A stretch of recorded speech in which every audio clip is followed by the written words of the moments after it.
Hello students, welcome to my YouTube channel English Learners. Today we are going to study your first chapter from your main course book First Flight. Chapter name is A Letter to God, written by Gregorio Lopez y Fuentes, a Mexican novelist.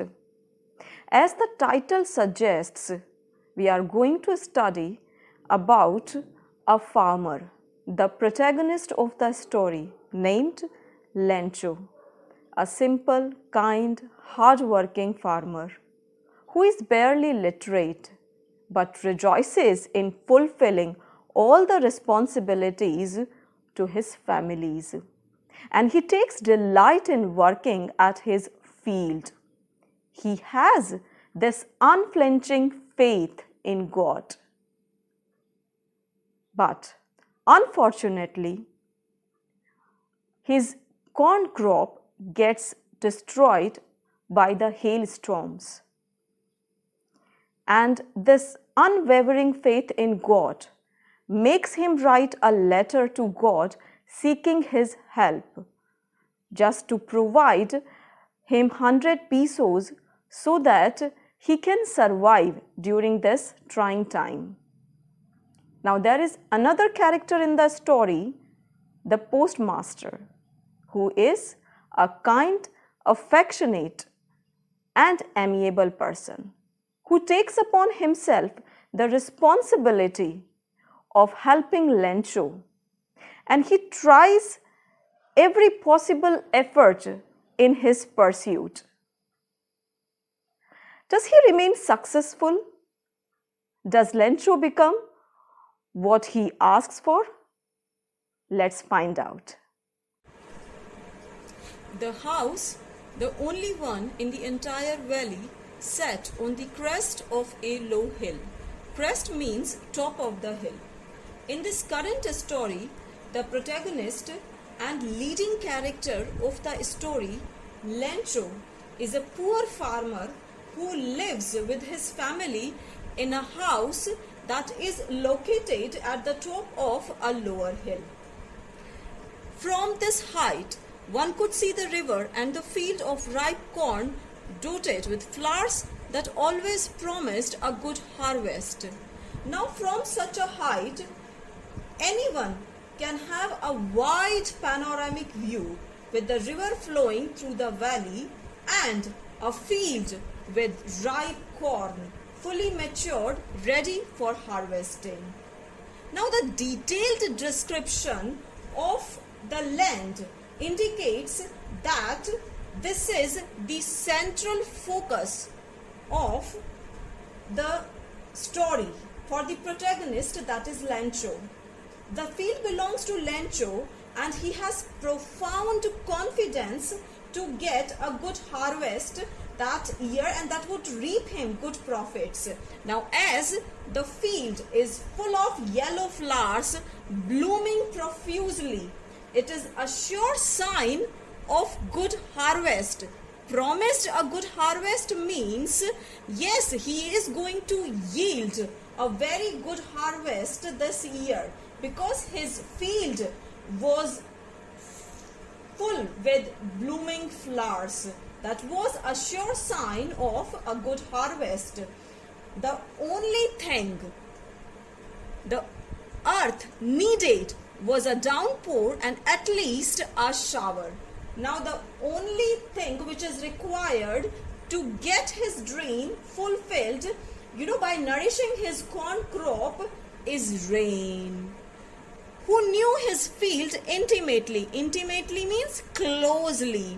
Had done nothing else but see the sky towards the northeast direction. This is the very direction from the clouds will approach. The water-laden clouds will come. So he knows that this rain would boost a good harvest. He waits for a mild pouring, if not heavy rainfall. And as he is quite a skilled adept in farming skills, so he knows his fields quite closely and expectantly waits for a downpour to seal the prospects of a good harvest. He is confident that his harvest is going to yield him huge profits. So he spends entire morning gazing at the sky in the northeast direction. Now we are really going to get some water. Woman. Woman stands for Lencho's wife. Since morning, Lencho has been waiting for a downpour. So at dinner time, he confidently, tells his wife that they are going to get rain. The woman who was preparing supper replied, "Yes, God willing." The lady of the house, the woman, replies, "Only if everything happens as expected." The older boys were working in the field while the smaller ones were playing near the house, until the woman called to them all, "Come on, come for dinner." Now his elder children are working in the field and the younger ones are playing near the house when Lencho's wife called them for dinner. It was during the meal that, just as Lencho had predicted to forecast, big drops of rain began to fall. Now, as during the meal, it starts raining as forecasted by Lencho, proving him to be correct about his prediction from the northeast direction. In the northeast direction, huge mountains of clouds could be seen approaching. Approaching means coming. Now, from the northeast direction, vapor-laden clouds, water-laden clouds can be seen coming closer. The weather becomes pleasure, full of cool winds. It starts blowing cool breeze. The man went out for no other reason than to have the pleasure of feeling the rain on his body. Now, as Lencho has been awaiting rain for a long time, cannot suppress his desire, cannot suppress his feeling. He just wants to have the pleasure of falling droplets on his body. So he runs out of the house and he just gets drenched in the rain. And when he returned, he exclaimed. He is amazed at the big droplets of rain. These aren't raindrops falling from the sky. They are new coins. The big drops are 10-cent pieces and the little ones are fives. He compares the big drops of rain to the 10-cent pieces and the little one to the 5-cent pieces. Now, why does he feel so? He feels so because these raindrops were round, shining, and of course, precious like coins. Besides, like coins, they are expected to bring him the wealth of rich harvest, the wealth of a good harvest of corn, which would eventually get them a lot of money. The rain feeds the crop, essential for the survival of Lencho, as farming was his only source of sustenance. That is why for him rain means money, and he compares the raindrops to the coins. With a satisfied expression, he regarded the field of ripe corn with its flowers trapped in a curtain of rain. Upon seeing everything goes as expected, Lencho is highly satisfied and contented. He reflects upon, regarded means reflects. He muses upon his field, which is adorned with blossoming flowers. And because of continuous downpour, the flowers are covered with falling droplets, as if they are wrapped in a curtain. But suddenly a strong wind began to blow, and along with the rain, very large hailstones began to fall. His mode of livelihood depends on the mercy of nature, which unfortunately is going to take a U-turn, and unexpectedly, suddenly it all starts with the weather turning unfavorable and violent. Soon, the rain is accompanied by a strong wind, and it starts blowing hard and brings in large hailstones that are as big. These truly did resemble new silver coins. So these hailstones are as big as new silver coins. As you can see that they are round and quite white in shine. So of course, these hailstones threaten to ruin Lencho's crop. Here, the writer satirically refers to these pallets of frozen rain as new silver coin. The boys, who are indeed very innocent, exposing themselves to the rain, ran out to collect the frozen pearls. Now, the boys who become playful and they just ran outside in the rain to play and start collecting the hailstones, which look like frozen pearls. As you can see, the luster that they have. So they are compared with the frozen pearls because of the pearly white color and of course the round shape, just similar to that of pearls. But it's really getting bad now, exclaimed the man. Man here stands for Lencho. Despite looking like silver coins and pearls, hailstones mean the opposite of wealth for the family. Now, shortly after, Lencho gets worried. He just, hopes to let it pass very quickly. But I hope it passes quickly. It did not pass quickly. For an hour, the hail rained on the house, the garden, the hillside, the cornfield, on the whole valley. The field was white as if covered with salt.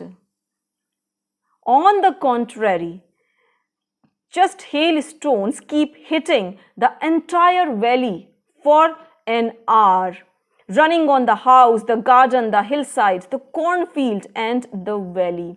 The hailstones cover the complete field like a sheet of white salt, as it is visible in the picture. They make everything look so white. Not a tree leaf, not a leaf remained on the trees. All the trees become leafless because of the hailstones. The corn was totally destroyed. The flowers were gone from the plants. The storm smashes the cornfield plants and all the flowers have gone from the plant. When the storm had passed, his soul was filled with sadness, and he stood in the middle of the field and said to his sons, "A plague of locusts would have left more than this. The hail has left nothing." Now he gets heartbroken to look at his devastated field. His soul is filled with dismay, sadness. So true. How quickly can fortune alter? No doubt, nature is a tricky beast, so unpredictable, and being completely dependent on her means is like to live eternally trusting to chance. Now, after the storm has passed, Lencho helplessly conveys his dismay and sorrow while he was standing in the middle of destroyed fields.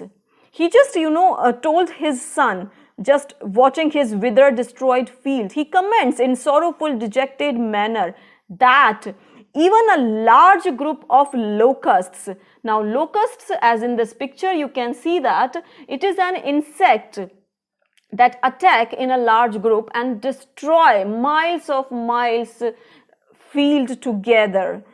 So here the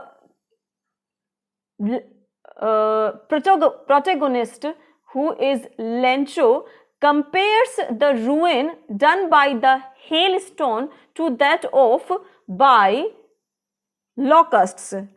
He comments that a group of locusts would not have destroyed the crops so badly.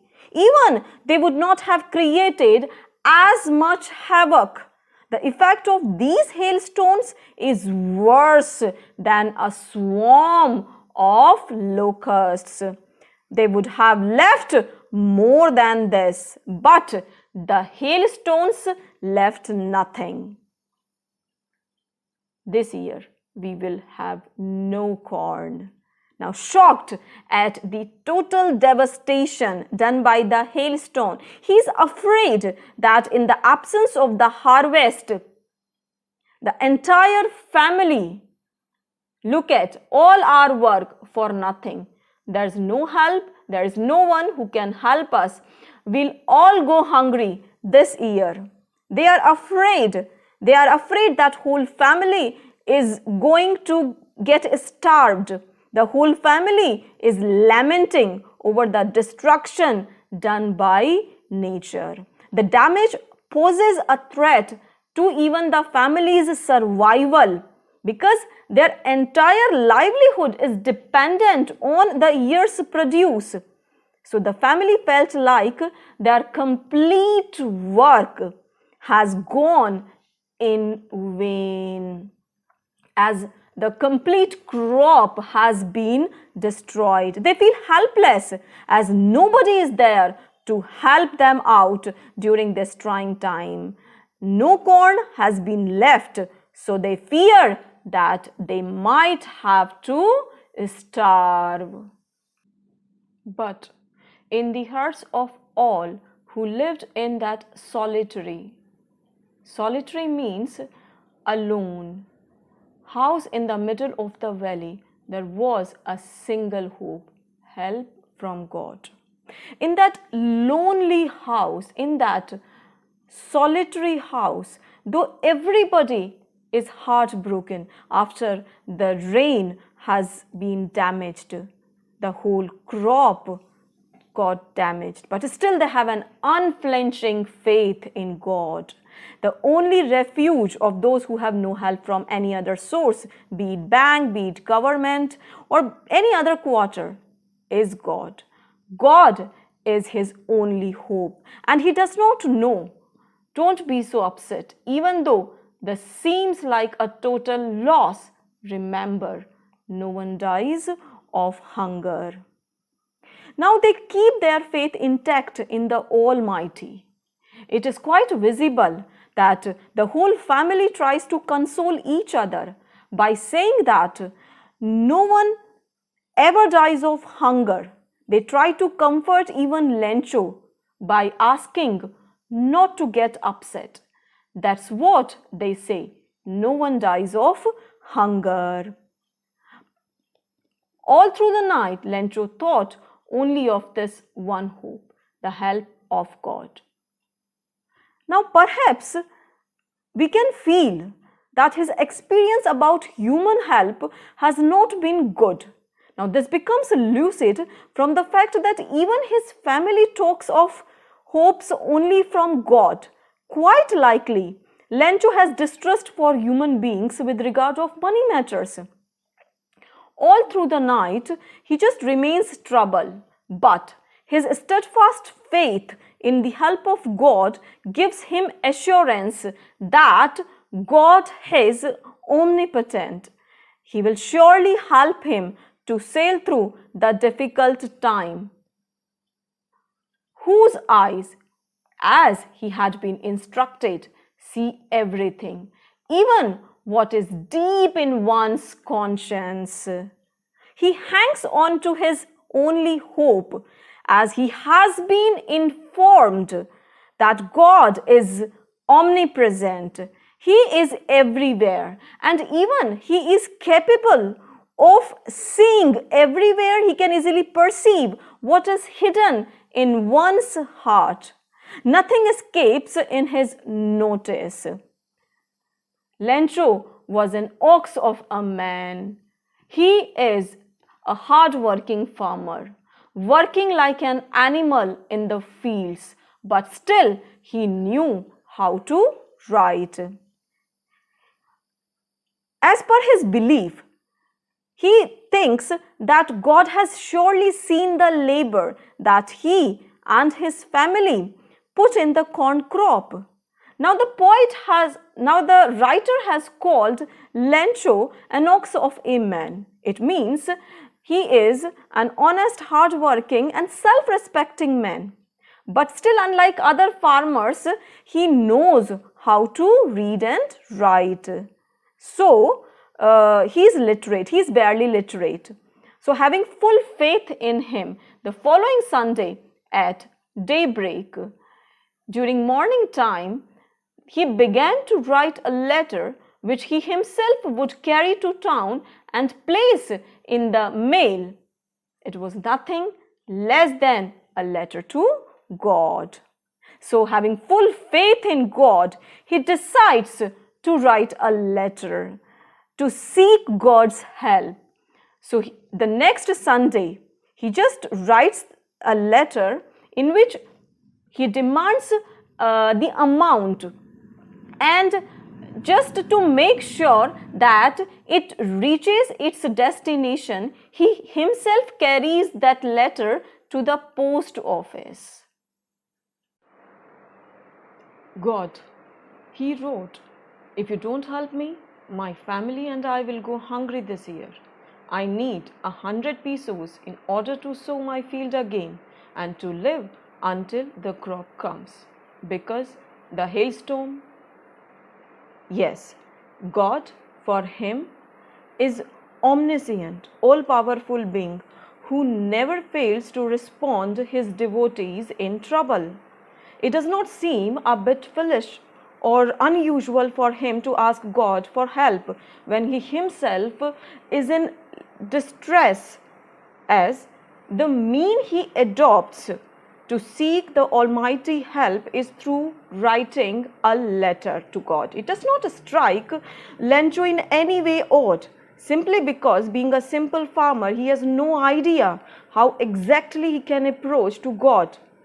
He can be taken as stupid, naive or gullible, but one can easily get touched by his unflinching faith in the very existence of God, who, beyond any doubt, would surely respond to him. It proves that he has a very rudimentary grasp of God and religion in common with the rest of his family. Lencho's God does not need to be invoked with prayers and offerings. He is approachable through whatever means his devotees want to seek.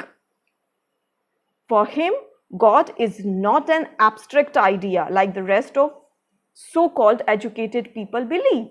For Lencho, he is solid, he is real. Yes, and he can be approached by writing a letter as well.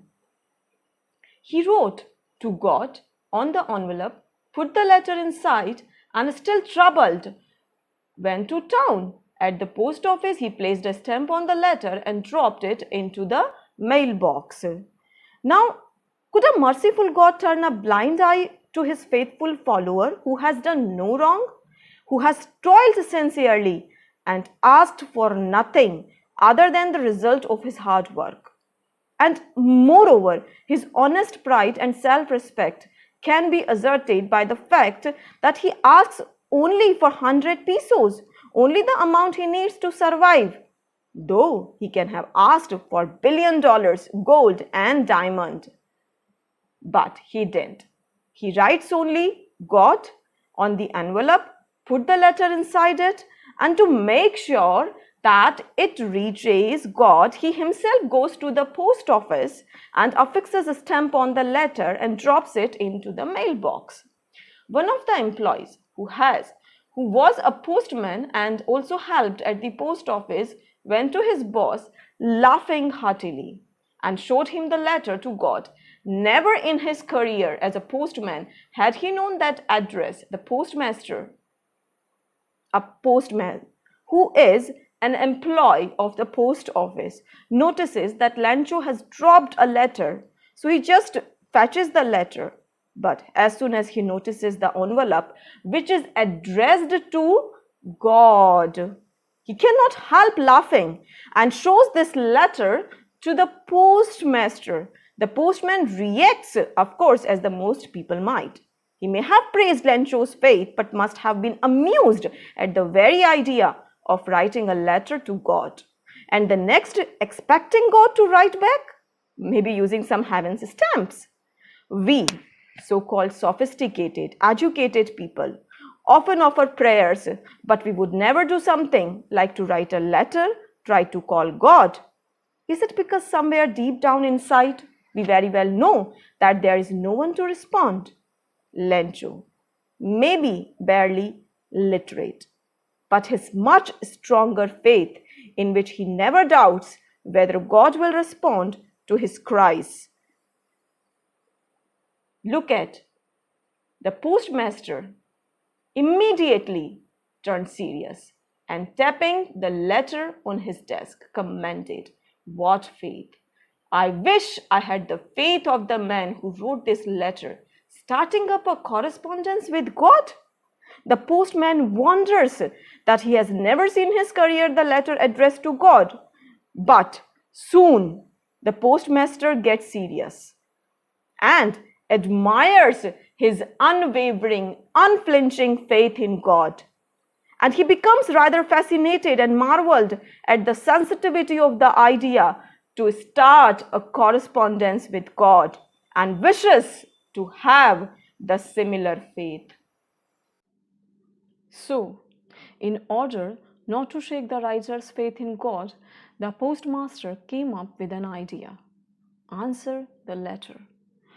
The postmaster was a kind-hearted person and compassionate as well. He does not want to shake Lencho's faith in the kindness of God. So, with good intentions, he decides to answer the letter. But when he opened it, it was evident. Evident means clear. That to answer it, he needed something more than goodwill.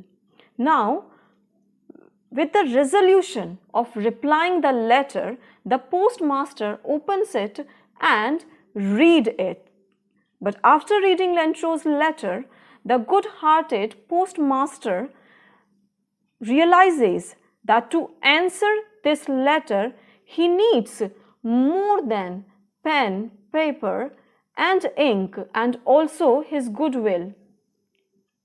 Yes, let's find out what he requires. But he stuck to his resolution. He asked for money from his employees. He himself gave part of his salary, and several friends of his were obliged to give something for an act of charity. Now, as we all know that Lencho demands for 100 pesos just to sow his field and to live until the crop comes. So being a generous fellow, the postmaster resolves to keep Lencho's faith in God intact. He does not want to shake his childlike. He does not want Lencho's childlike faith to get destroyed. He wants it to preserve as long as possible. Now, assuming this story is set in 1920s, 100 pesos is equivalent to approximately 1 lakh rupees today's time. Now, the postmaster cannot possibly afford to collect together 100 pesos. Yet, to fulfill this. He just, collects some money from his friends and employees, and he contributes a part of his own salary as well to be sent to Lencho on behalf of gods. It was impossible for him to gather together all 100 pesos, so he was able to send the farmer only a little more than half. He put the money in an envelope addressed to Lencho, and with it a letter containing only a single word as a signature of God. As it has been earlier told that it was quite impossible for him to collect complete amount. So, though postmaster's gesture reflects his goodness and shows his benevolence that prompts him to help his fellow beings and highlights his graciousness as well. But despite his best efforts, he can collect only 70 pesos. More than half means 70 pesos. And he just, puts those 70 pesos in an envelope addressed to Lencho. And he puts the signature God just to give the impression that this amount has been sent by God himself. The following Sunday, the next consecutive Sunday, Lencho came a bit earlier than usual. Lencho visits the post office a bit earlier than expected, just to check if there was a letter for him, just to find out whether he has got any mail or not. No doubt he is brimming with confidence to receive God's letter in reply to his own. Now, it was postman himself who handed the letter to him, while the postmaster, experiencing the contentment of a man who has performed a good deed, looked on from his office. The postmaster, who has a feeling of contentment after performing a good deed and expects the gratification of seeing the poor farmer's delight at the miraculous gift, he himself, hands this letter to Lencho. Postmaster is very curious indeed. He eagerly waits inside in his office, looking on Lencho. Lencho showed not the slightest surprise on seeing the money. Such was his confidence. Now Lencho, upon receiving his reply from God, he does not show a slightest surprise even. He has immense faith in God and absolutely certain that God will definitely respond to his request. What a firm faith he has. But he became angry when he counted the money. On the contrary, as soon as he counts the money, he becomes angry on finding only 17 pesos instead of 100 enclosed in the letter. God could not have made a mistake, nor could he have denied Lencho what he had requested. He feels that God can neither have made a mistake, nor can have he denied his request. Immediately, Lencho went up to the window to ask for paper and ink. On being disappointed, Lencho goes to the window and asks for ink and paper without further delay. On public writing table, he started to write with much wrinkling of his brow, caused by the effort he had to make to express his ideas. Now it is evident that he has to think a lot, has to put a great effort while writing the second letter to God. When he finished, went to the window to buy a stamp which he licked and then affixed to the envelope with a blow of his fist. Now after completing his letter, he just purchases a stamp and drops it into mailbox.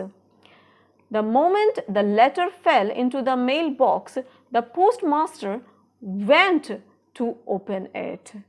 Now postmaster, who was indeed very curious to know, he must have expected to get gratification because he has helped Lencho. So that is why as soon as the letter gets dropped into the mailbox, the postmaster himself just fetches it and opens it curiously. It said, "God, of the money that I asked for, only 70 pesos reached me. Send me the rest, since I need it very much." The postmaster finds that Lencho has expressed dissatisfaction at not having received the complete amount he asked for. In addition, don't send it to me through the mail because the post office employees are a bunch of crooks. Lencho. Now he is quite shocked because he complains that he has only received 70 pesos, and though he is really in need of the remaining amount, he doubts at the integrity and honesty of the post office employees and demands his remaining amount to be sent at the earliest. But he suggests, rather instructs God that the money should not be sent through the mail because he doubts that the staff at the post office must have stolen the missing amount. To conclude, this story hinges on two distinct characters. They are quite polar opposites. Lencho, whose predominant quality is his immense faith in God, whereas the postmaster, who represents the outer world governed by reason. But Lencho's strong faith is due to his limited reasoning. He does not use much logic. However, we cannot say that both the characters are binary opposites either, because the postmaster's initiative to preserve Lencho's faith is in itself an act of faith in humanity. Moreover, Lencho's anger is out of his limited reasoning that God would never be short of money to give him. There is one more sub-theme we can find. Postmaster and employees at post office, they all are God's messenger. Although their act of charity does not get acknowledged, but they part with their hard-earned money just to make Lencho believe that God has answered his request. So, there a question arises. Should our help be motivated by the expectation of gratitude? Would it be then completely unselfish? Should a person be helped who thinks that he or she is entitled to the assistance? Well, being an individual and having different life experiences, everybody holds a different perception. I hope this detailed explanation will help you out. We will be very soon with you with one more explanation. Till then, stay safe, stay healthy.